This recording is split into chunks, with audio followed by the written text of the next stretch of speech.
Gary Davis, and I've been a professional stuntman for 26 years. The stunts you're about to see were all performed by highly trained, experienced professionals. These stunts are all extremely dangerous, and no one except professional stunt people should even consider trying to perform them. I hope this program will help you understand all the planning and preparation that goes into any type of stunt. The ones that are successful and the ones that are not.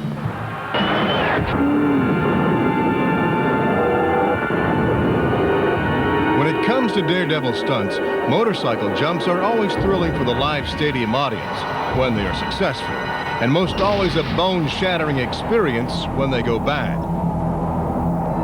Charlotte Speedway, North Carolina, daredevil Doug Danger decides to try a practice jump for a world record attempt of 249 feet. Danger wipes out on the landing. Slow motion replay shows that he was traveling below the perfect takeoff speed of 105 miles per hour. The flight over the distance, however, was flawless, but because of the slower speed, Danger lands short on the runway, flipping him over the top of his bike. Danger breaks both of his arms, his left leg and his back, but he's considered lucky. March 10th, 1996, Mesquite, Nevada.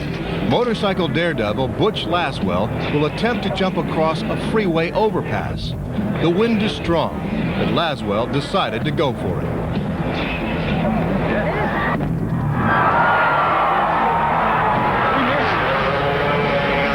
Laswell is down, seriously injured. His approach perfect, but while in the air, a gust of wind shifts him less than 3 feet off target. By missing the landing ramp, his body absorbs the full impact of the crash.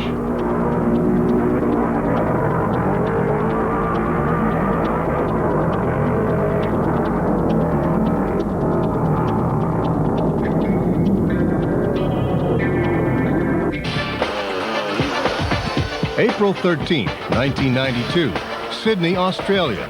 Stunt woman Polly Wynn attempts to jump her motorcycle over Sydney Harbor.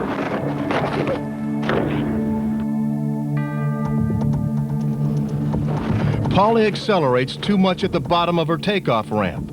Over 700 cardboard boxes have been tied together to absorb the shock of the landing. But because of the high rate of speed, Polly is catapulted past the safety zone.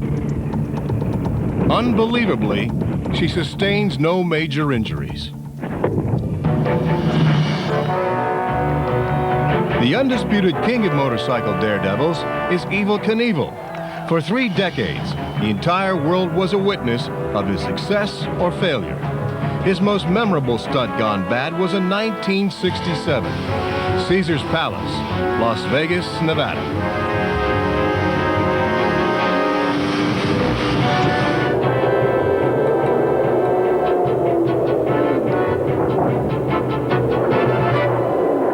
The injuries at Caesar's Palace are shocking. Evel Knievel breaks over 40 bones and is in a coma for 30 days. He never attempted the jump again, but the legend of Caesars was born.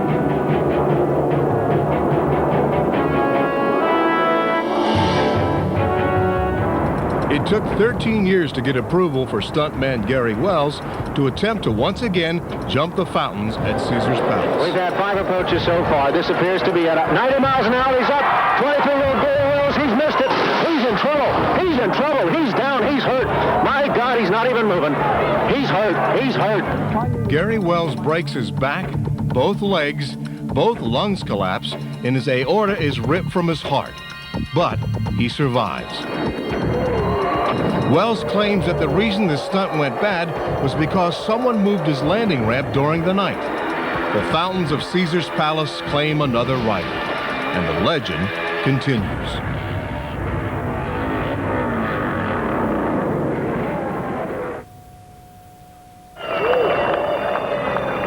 Nine years later, Caesars is once again challenged, this time by the son of Evel Knievel, Robbie. The distance is 170 feet. A distance Robbie has never jumped before.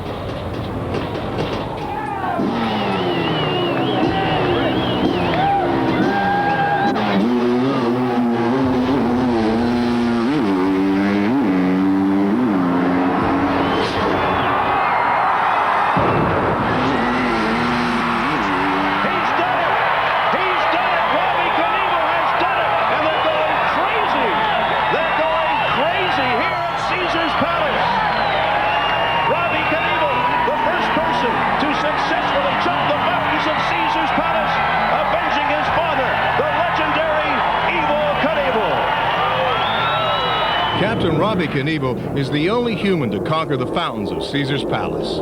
This victory is just one of the many amazing jumps of his career, a career that is constantly pushing for longer distances, faster speeds, a never-ending battle against Robbie's constant competitor. Death is probably the toughest competitor in life, and I continue to beat it every single time. And mentally, you have to block that out. You think about it, it's there, it's right in front of you. And you feel it when you're headed for that ramp. It's like, these are the last seconds of my life, shifting from first gear to fifth gear before I hit that takeoff ramp at 90 miles an hour. Robbie holds a sanctioned world record for distance, 223 feet, and has made over 100 successful jumps. But nobody's perfect. Each time a motorcycle stunt person makes a jump, they are literally putting their life at risk.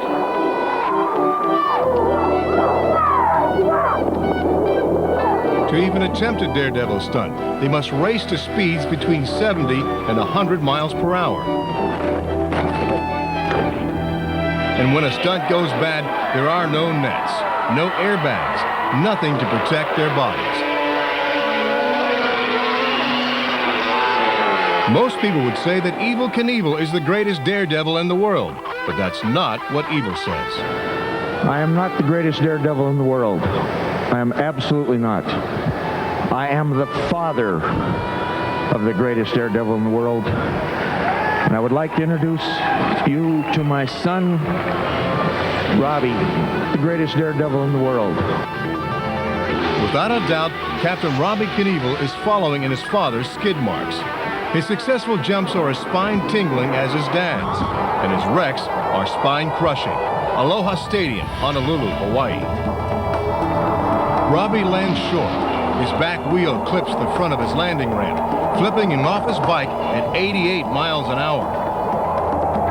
I hate to land short, and because you could tear your head right off. There's been a couple guys that I know of that, you know, instantly broke their necks landing short in front of the safety deck. And in Hawaii, I came down the tunnel. I was just feeling like it was a bad luck night anyway, and it started to rain right as I took off. And I didn't have the speed anyway. It really didn't have anything to do with the rain because it was such a light rain. And when you're up in the air like that, you're kind of sitting back and you think that you're going to land actually 10 feet shorter than you actually do. So I thought I was going right into the front of this ramp, which I did pretty much. I just got that extra 5 feet, you know, and hit it. And I sprained my back and flipped over the bike and walked away from that and came back the next night and did a no-hander and made it. And that's a pretty neat feeling, you know. You think, man, how do I luck out on this stuff? Robbie didn't luck out at the Atco Speedway in New Jersey. This is a 198-foot mistake.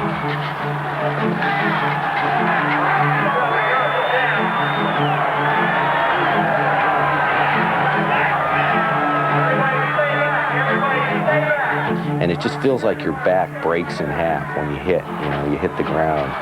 And, you know, they carry you off and your hands are kind of busted up from the pavement and you're swelled up a little bit and, you know, you're bleeding down there. And you get to the hospital and the doctor says, we got to put you to sleep to get this pavement out of your butt, you know. And you're like, what? Get me a mirror, you know, let me see my butt. So anyway, the doctor shows you, you know, and yeah, okay, put me to sleep, you know. So they, I don't think there's too many people getting asphalt taken out of their butts these days. It's different. February 29th, Leap Day in Los Angeles. I get off about a quarter of the way off the takeoff ramp, and I know pretty much if I'm going to crash or I'm going to be okay. So that's why when I used to do the no-hands jumps quite a bit, you'd have to come off with the throttle right in the right place, you know, and have your knees in the right place. When I take my hands off the bars, the wind catches me and everything and brings me back, and it's just hard to do all those things, think about the back brake and all that before you hit. So I know pretty much, like when I crashed at Atco Raceway, I knew when I left the takeoff ramp I was going down hard. All you can do is grind your teeth and look at the pavement and know you're dropping out of the air from 30 feet at 90 miles an hour. And that feeling's like, you know, are you prepared for death? Are you prepared to die? And in my case, I am, but like I said, I don't have a death wish, and I hope I live forever.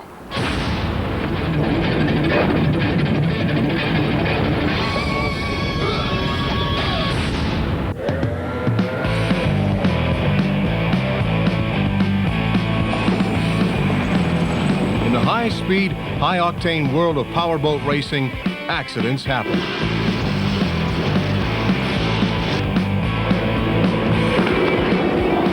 Traveling at speeds in excess of 200 miles per hour, the smallest wave can blow a boat right out of the water.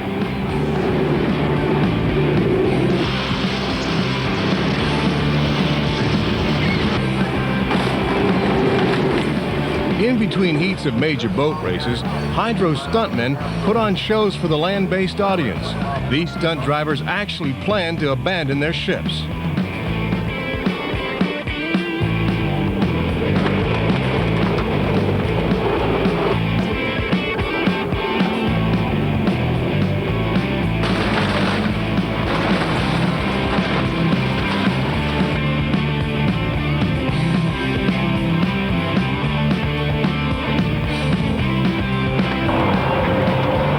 During one of these times between races that an exhibition was scheduled of a new hydroplane design, the Miss Elam.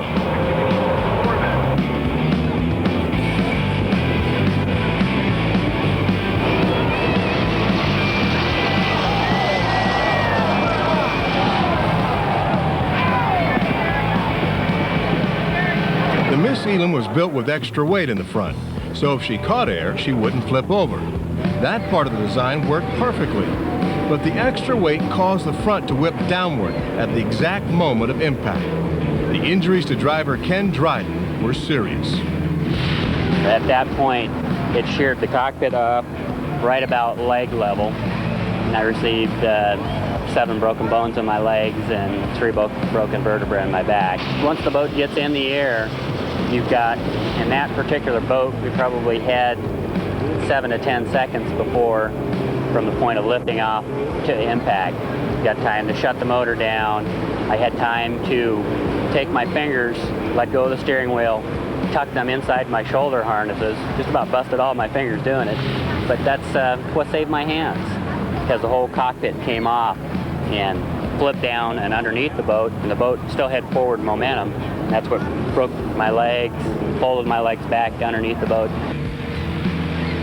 In the end, it was the fast action of the UHRA rescue team that saved Ken Dryden's life. Aerial stunts are crowd pleasers around the world. Precision flying, solo or in multiple formations are the highlight of many weekend air shows.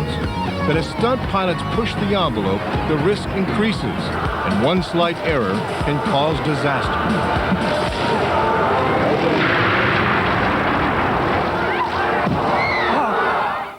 May 14, 1996, Venice, Italy.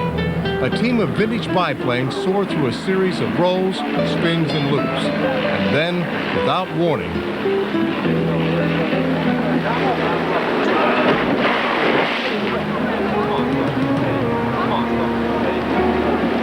Italian aviation officials determined the gusting winds caused 2 of the planes to collide. What at first appears as a harmless touch sends the yellow biplane into an out-of-control nosedive.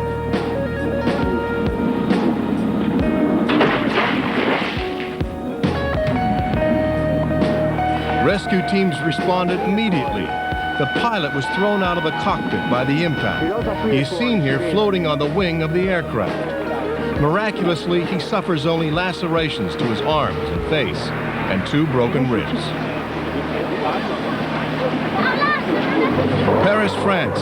During a summertime air show, 2 Russian jet fighters dazzle a crowd of over 800,000 spectators. The pilots are part of a team of precision stunt flyers. Reaching speeds in excess of 600 miles an hour in their MiG-29s, they perform a series of high-speed maneuvers. But as they prepare to cross paths at close range, disaster strikes.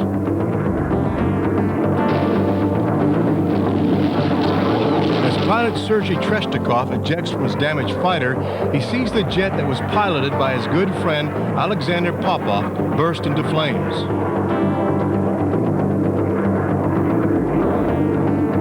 The flaming wreckage careens into the airstrip. Sergei's empty fighter spins out of control and also crashes to the ground. Both pilots survive this mid-air collision because of their split-second reactions. Just moments after impact, Sergei is seen ejecting from his jet, as does pilot Alexander.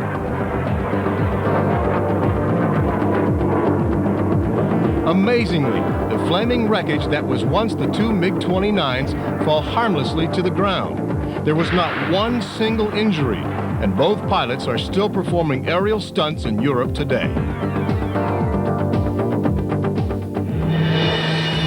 Small, specially designed aircraft thrill airshow crowds with amazing death-defying stunts. Joanne Oosterhout holds the world record for most continuous outside loops, 208, and the distance record for flying upside down, 658 miles. During the week, Joanne is a co-pilot of a 767 jumbo jet for United Airlines. She is quite aware of the difference between a commercial pilot and a stunt pilot. A stunt pilot tries to show off what your airplane can do outside of the normal flying. I look at it as a form of freestyle figure skating. And it's something that people like to watch. It's fun, you do it to music, it's all choreographed with special effects. And you're supposed to make it look a little scary, but not too scary. April 11, 1997, a twilight pre-air show performance for local dignitaries at the Yuma, Arizona Air Show.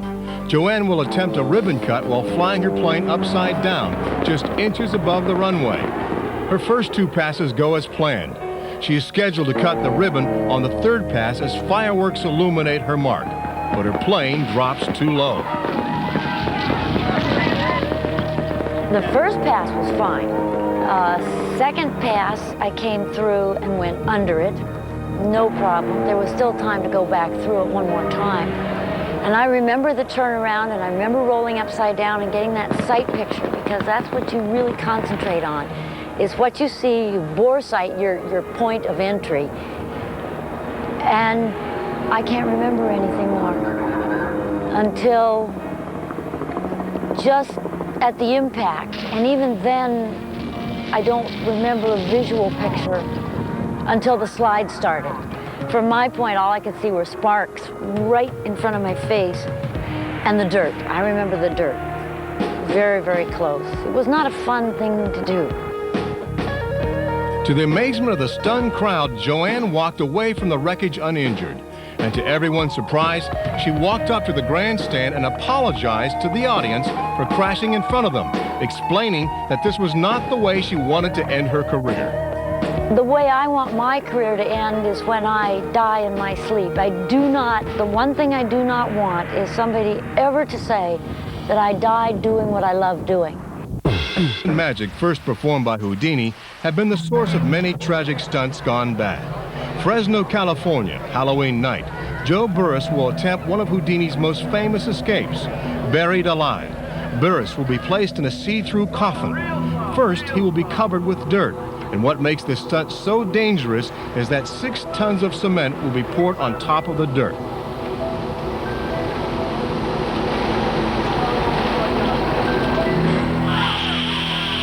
Tragically, the weight of the dirt and concrete collapsed the coffin. By the time the rescuers can get to Burris, it is too late.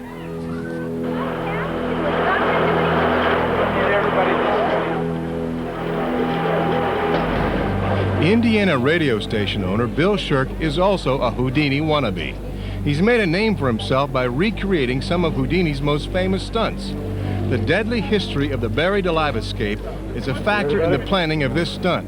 Stunt coordinator Bill Hoffman decides that Shirk be wired for sound so he can communicate with the surface at all times. Lock him up. The clear plastic coffin is padlocked. Slow, real slow, real slow. Shirk is then slowly lowered 6 feet into the ground. The cursed history of this stunt has everyone on edge, nervous, not knowing exactly what to expect. Dirt is placed on the coffin. Extreme caution is used so as to place the dirt on the sides first, and then carefully extending to the top of the coffin until the dirt surrounds the see-through enclosure. Once a layer of dirt covers the coffin, 14,000 pounds of cement are poured into the pit. The stunt is going as planned, but then the weight of the cement collapses the coffin. The emergency plan is put into action. A backhoe is brought in to dig a new hole next to Shirk, making it possible for the weight of the cement to be dispersed. The stunt coordinator jumps down into the hole. There's still hope that Shirk could be alive. Too many people digging in the hole could cause a cave-in. Suddenly, there is movement. To everyone's amazement, Shirk has cheated death. The stunt coordinator's backup plan helps save Bill Shirk, who was hospitalized after the cave-in. There he is, ladies and gentlemen, Bill the wild Shirk. And crazy, the amazing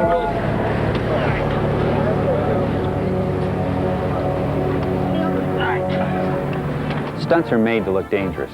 The best stunts look impossible. But every stunt is planned and performed by a team of experienced professionals.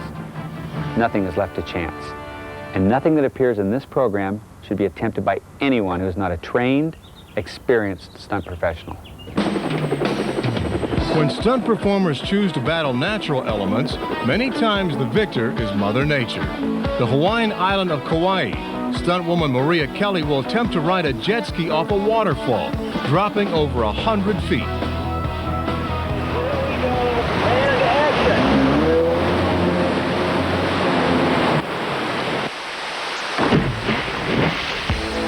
The swift current of the waterfall whips Kelly from the jet ski.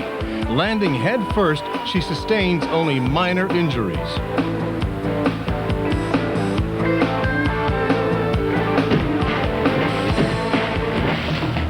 Valdez, Alaska.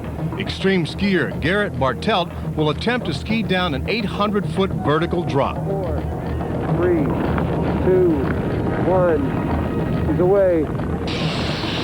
Just as he traverses at the top of his run, the tip of his ski gets caught in the snow, causing Bartelt to lose his balance. The voices you will hear are from the cameramen shooting the scene.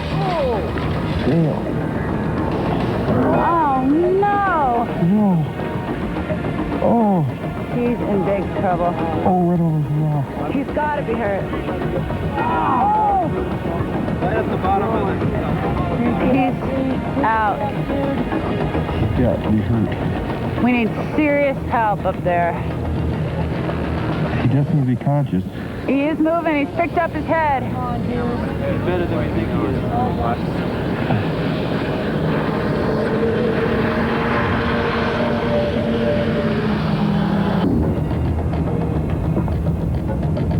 When stunt skiers fall from dramatic heights, they are taught to go completely limp and to try to go with the fall. Bartelt flips 13 times, striking 5 jagged rock outcroppings on his way down. In addition to multiple cuts and lacerations, he sustains a compound fracture of his left leg.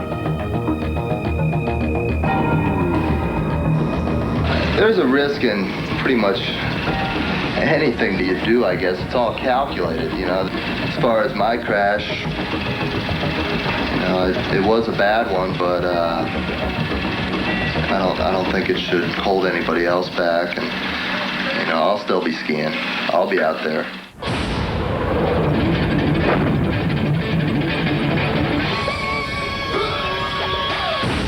Ever since the first Model T rolled out of Henry Ford's plant, people have been fascinated with automobile crashes.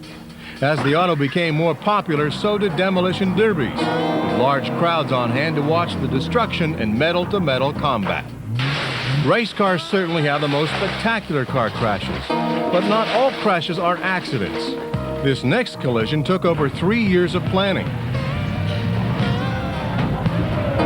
It didn't take long for stuntmen daredevils and race car venues to derive a direct correlation between the number of crashes and the number in attendance. Big-time crashes bring big-time dollars to speedways everywhere. As the cars take to flight, so does the chance of a good wreck. Increase the speed, fly a little, and the crowd is bound to be on the edge of their seats. But why jump over nothing with a car when you can jump over 3 white school buses with 1 big black school bus? Or take a recreational vehicle to the air and clear a mess of portable toilets. Crowd-pleasing? Yes, but these stunts don't always go as planned. Firebird Lake, Arizona. Spanky Spangler is trying to set a new world record car jump. He's trying to drive his car up a ramp and land in the water.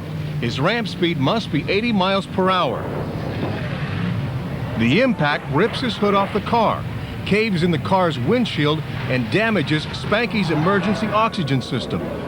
As the car sinks, it traps Spangler inside without an air supply. His wife, Candy, knows something has gone wrong. The rescuers begin a series of dives. The car is upside down and crushed. After over 3 minutes and no sign of him, finally, the rescue team appears. He flew 220 feet, a new world record. The car took quite a hit, and Spanky lived through it. This 911 Porsche, driven by Owen Evans, has just set a New Zealand land speed record of 220 miles per hour. This footage was taken after he set the record and tried to go faster. He did, but he blew a tire. The car went out of control at 230 miles per hour. Looking at the replay in slow motion, you see Owen's car veer off the road. It flies 20 to 30 feet in the air and barrel rolls over and over. Miraculously, Owen lives through the crash, but is badly hurt.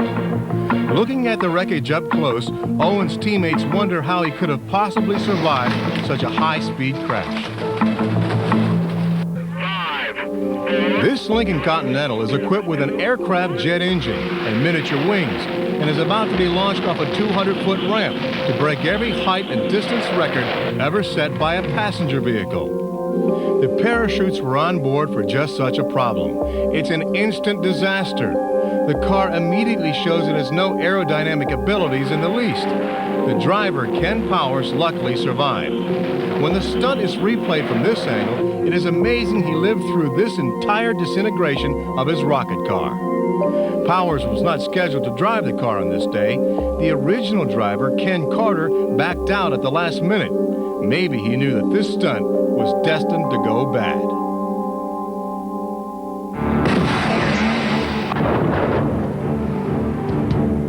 Brian Carson, the king of crash, has been performing stunts since the late 70s. When you watch one of Brian's stunts, you'll see they are designed to look like they went bad. Well, believe it or not, that stunt was perfect. His name landed right side up, just as planned. Brian's stunts even impress the veteran movie stuntman. Myself as a stuntman and other stuntmen I know who have gone and watched Brian will kind of sit there and go, holy mackerel, you know, like, wow. Because a lot of stuntmen have never seen things like Brian does, because we don't do them quite that big.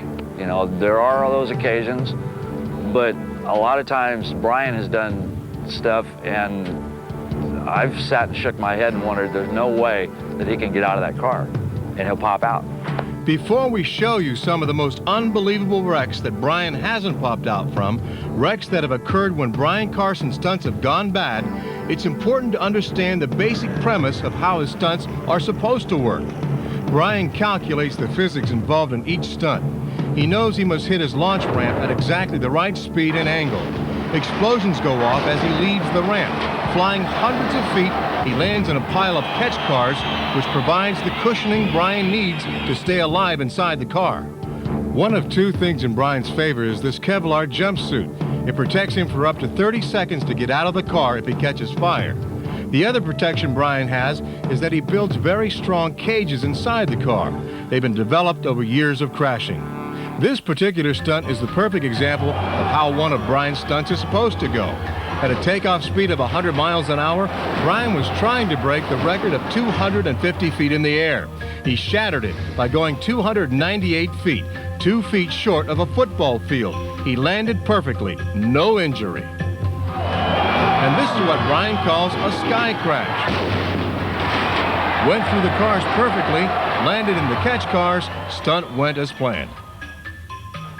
All of my stunts end in a wreck. They're not made to be pretty. We're trying to make them as violent looking as possible, but yet survivable. But on many occasions, more than I can remember, I've been knocked unconscious on impact dozens and dozens of times. It's not a pretty business. Dodge City, Kansas. This was the first time Brian attempted a long-distance exploding car jump. Not only did he not land in the catch cars, but the vehicle that he jumped did not have the elaborate cage that protects him. He hadn't learned to build those yet. The fire got out of control. Brian was seriously injured. My wheels spun and I lost 4 to 5 miles an hour. I came in short, and actually I crashed in the worst possible way that I could have doing a car stunt like this. I couldn't do this if I tried in a million years. I went frame to frame with the first car. I didn't hit before the cars. I didn't overshoot the cars. I went metal to metal with the first framed car, and I took all the impact myself.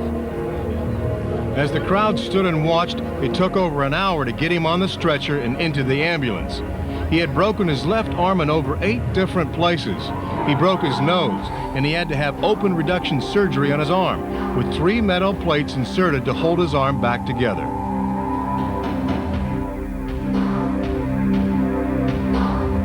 Brian attempted another sky crash. This one didn't go quite as planned. He missed the catch cars, slid into the wall, and sustained serious injury. The stunt went bad right at this point, when Brian veered to the right and didn't leave the approach ramp in the center.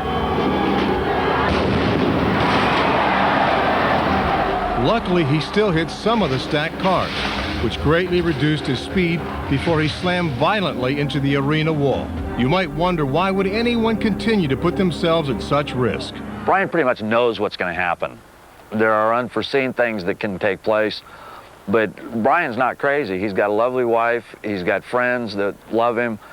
He's not going to go out and kill himself just to have a crowd stand up and cheer. You know, he's doing those stunts for himself as much as he's doing them for that crowd. Brian has had a lot of successful jumps. This was not one of them. An end-over-end roll is the most violent scenario for Brian.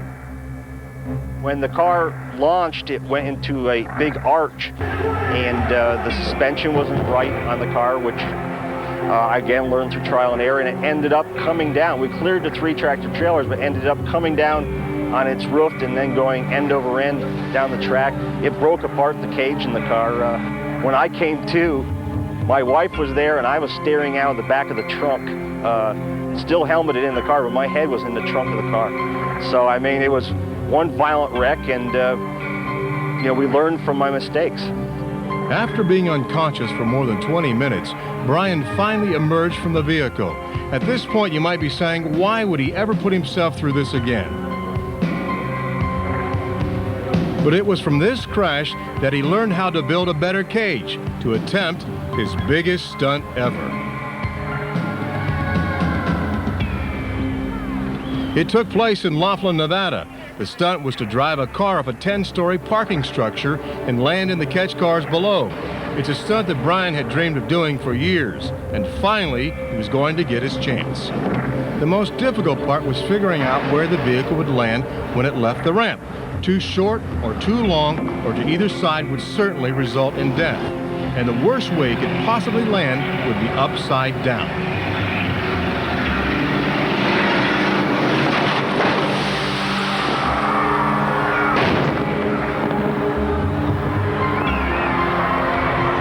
And that's exactly how he landed, upside down. Upside down and trapped. The fuel cell was leaking with no way out. We can smell fuel big time. The car could hit the targeted landing cars, but be in the worst possible position, which is upside down on its roof, which again allows the least amount of the protection of the cage we built. And that's exactly what happened. We landed at over 85 miles an hour upside down on our roof.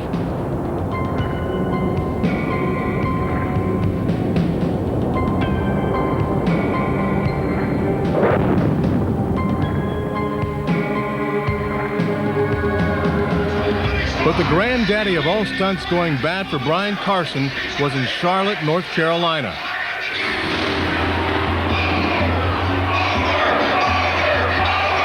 In front of a crowd of 175,000 people, Brian laid unconscious for more than 40 minutes. Takeoff, even though I had the speed to clear the trucks, the suspension broke, the front suspension of the car. And the car went vertical in air, so it lost all its momentum, and it landed in the worst possible spot on that trailer, right in a pyrotechnic mortar that was being detonated as I was landing on it. After over an hour, the jaws of life finally got Brian out of the vehicle. You know, they want to see you get close to the edge. They want to see someone risk it all, but not go over that edge. The folks don't want to bring out their kid and go, hey, look, Billy Bobby splattered himself all over the truck. You know, they're there to see someone pull off something that's really dangerous but walk away. I don't think anybody wants to see someone get badly mangled or even killed. I don't think that's the draw, but you know, there's an adage I firmly believe. I believe 95% of the people there want to see you get close but not go over the edge, but there's always that 5% that are up there that are bloodthirsty. You know, they like the kind of people that go to bullfights and root for the bull to win. I know they're up there too. Every time Brian does a stunt, he says it's his last and he's going into retirement.